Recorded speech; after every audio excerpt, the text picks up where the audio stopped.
उहे काम करता रह तो ओछी वाला काम मत करो।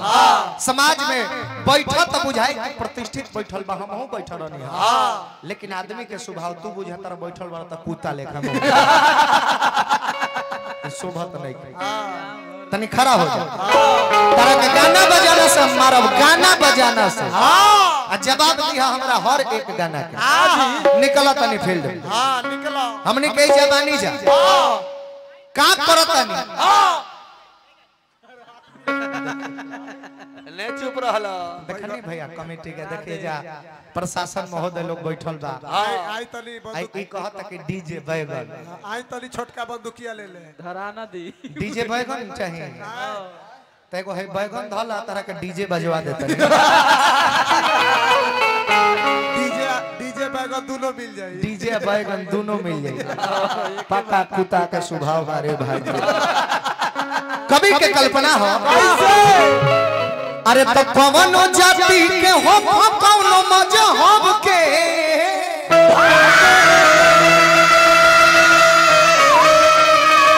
आपका जाति कोई भी हो, आपका धर्म, आपका मजहब कोई भी हो, बट सबका मालिक एक है। वो सबके उनके डायरी में हिसाब होता। चार वेद 6 शास्त्र में बात मिली है दो, दुख दे तो दुख हो तो है, सुख दे तो सुख हो, कर भला तो हो भला। अरे कवनो जाति के हो कवनो मजहब के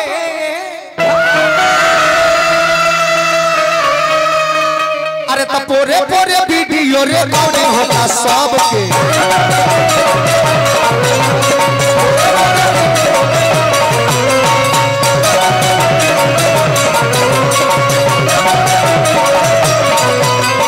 कवनो जाति के हो कवनो मजहब के,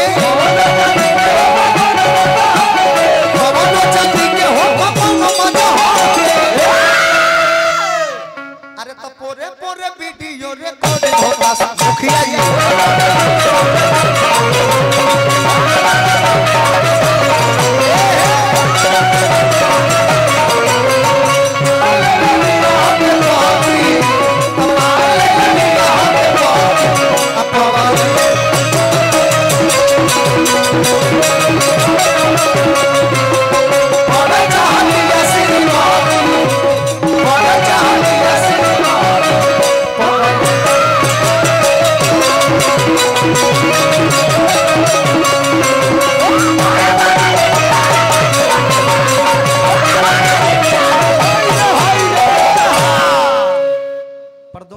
कहानी है कि नचनिया काहे खातिर आइल वालो कि रोशन जी तू नाचत रह, जबकि हम ना नचनी, हम खाली कुर्ता हिलौनी है का भैया रो सब देखनी है ना, हम नानू नचनी है। ई कहतन कि नचनिया आइल बा त तू काहे खातिर नाचत ओ कनी के बर्नट हिलावला से लोग खुश नहीं त तहार डिकी हिलावला से हो जाई। इहो बतिया तू हमारे कहला आ यूट्यूब पर सब लोग जानत है। और जौन कीड़ा वाला बात कहला कि इनका पीछे एगो कीड़ा है, उहो बतिया तू हमारे कहला। पहले हम लिए के घुसाले रही सकीरवा उ कीड़ा वाला बता हमारे कहला।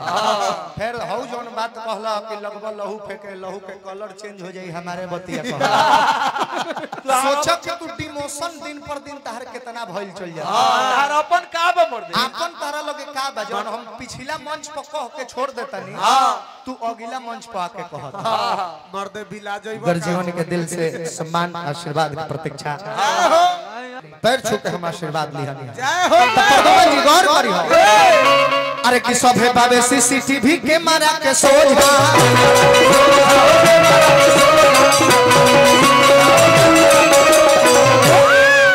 चौक पर करब बनाई जाई बोझा।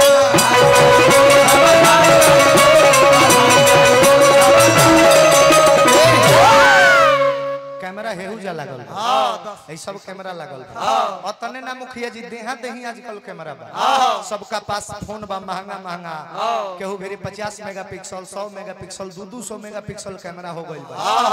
लेकिन ये सब मेगापिक्सल कितनो बढ़ा दिया, एकर कैप्चर पावर कितना बा, कातना हेजा से हम खिंचा सके।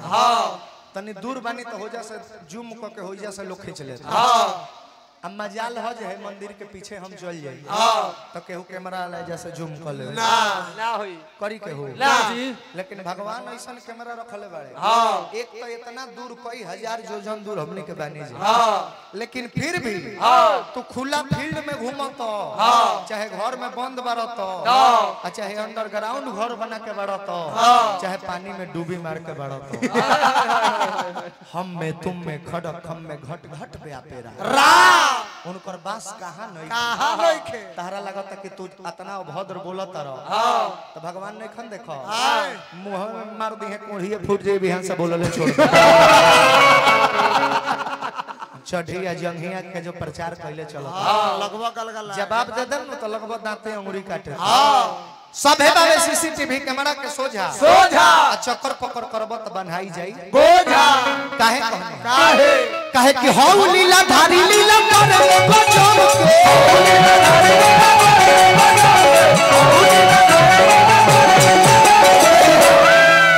अरे तो पोरे पोरे वीडियो रे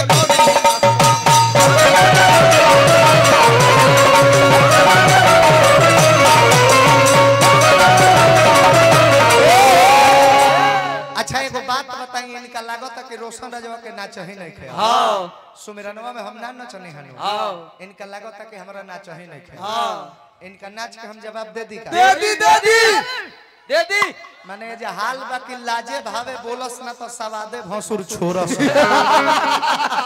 हम पूजा करत तनी माई के बोलावत तनी तो कहे माई के बोलाए शांति से नो कि माई आवो आवो आवो आवो माई ओने से चलल है तो एने से हुथा मारा चलबा ए महाराज डार मारला पर माई आई है माई आई है कि आधा रास्ता से घूम के भाग गई इनका नाच का जवाब दे दी अरे तो पोरे पोरे वीडियो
मार मुंह पर के गिरस गुह पर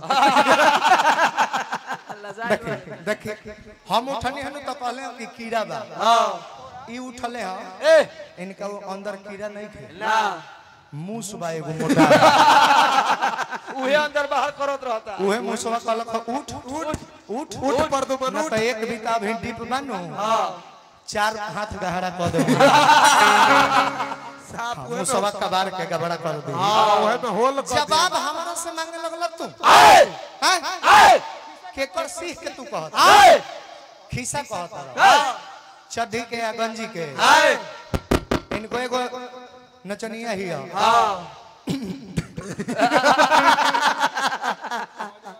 हम तो चाहत नहीं कि कुछ बाउर बोली मुखिया जी लेकिन ई कह देले बारे हम अगर पीछे हट जतनी कदम पीछे हटा लेतन त वो सब कहब कि ना ई दब जात रहले हा उ चढ़ जात रहले लोग कहि न हां जी नचनिया में इनकर जब 13 साल के भई रहे न माई से जाके कहलस कि मम्मी मुझे समझ नहीं आ रहा है जहां जहां सोची नहीं थी वहां वहां अब बाल आ रहा है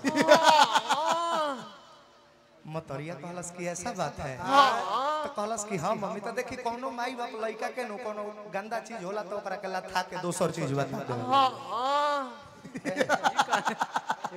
इनका नचनिया के मतरिया कहलस कि देखो बेटा वो जो है उसका नाम है बंदर बंदर और बंदर बड़ा हो रहा है इसलिए बंदर पे बाल आना शुरू हो चुका है नचनियावा गइले करे एगो बड़की दीदी रहे 20 साल के जाके कहते कि दीदी दीदी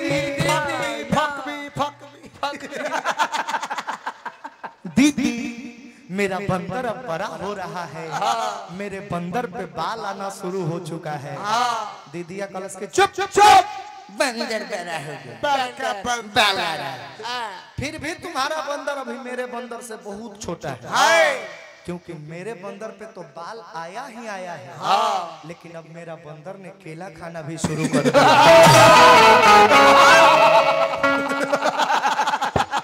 तेजी करना चाहिए बारी साइड चढ़ी बेच देनी, 1000 चादर बेच देनी। बिना जंघिए की कमाया, बिना जंघिए के जनता हम बार बार ना रही।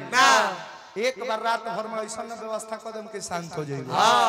सोनरा के ठुकुर ठुकुर, सोनरा के ठुकुर ठुकुर, और लोहरा के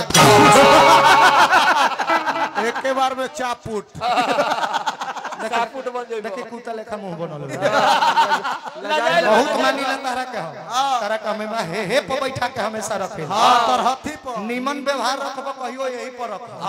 बाकी उल्टा सीधा बात बोलबो, चिंता मत करो, उतारब ना पर से। बस एगो खाली बिचला मुड़िया खार कदम आदमी बन गई। हां जक जक भर दिया कि गिरवा औरी का औरी औरी।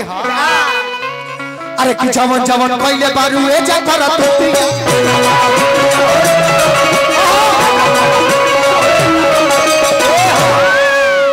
अरे त फुटेज निकाल के वो देखी है सबूतिया। लिख लो लिख लो लिख लो। हाँ देखी लिखा तरे कि तोहरा के बहुत माने ली। लिख देले ऊपर उठी है नु तब पनावा देख के याद क के बोली। मेमोरी तो खत्म बा तोहार। कथी माने नहीं त का कर लेबो। तोरो बाबूजी तोहरा के बहुत माने ले। कबो हे पे बैठले नहीं खन्नु, लेकिन तुम मित्र हो, दोस्त संगतिया हो, ऐसे एमे चलेला। बाप कबो अपना बेटा के कतनो मानी तो हे पर ना बैठे, कान्हा पे बैठ देखी देखी लजाइल बा के अब का कहे। लजा गई खोखी उपटता लागी पेट झरी होके कह रहला चिन्हत नहीं खातो।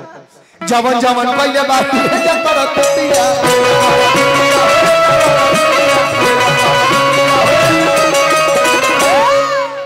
विनोद यादव कॉन्ट्रैक्ट की ओर से पुरस्कार, अभिनंदन प्रणाम। भगवान से प्रार्थना पद प्रतिष्ठा में 4 चांद लागत रहो। कंडक्टर बानी पुरस्कार दिहनी तारे हृदय विशाल रोशन भाव चाहे काम के।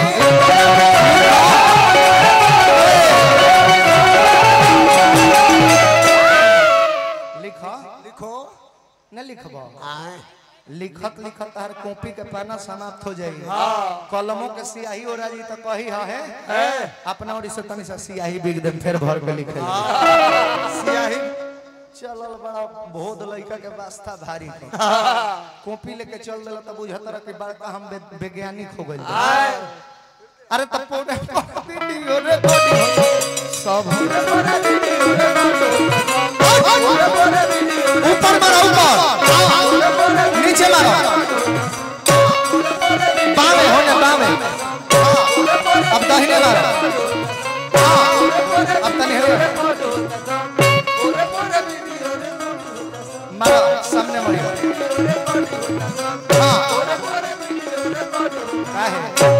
गावत गावत गाला नहीं खाना, सुखल पियास नहीं खाना, सुसम पानी दिवा दिखाता मार।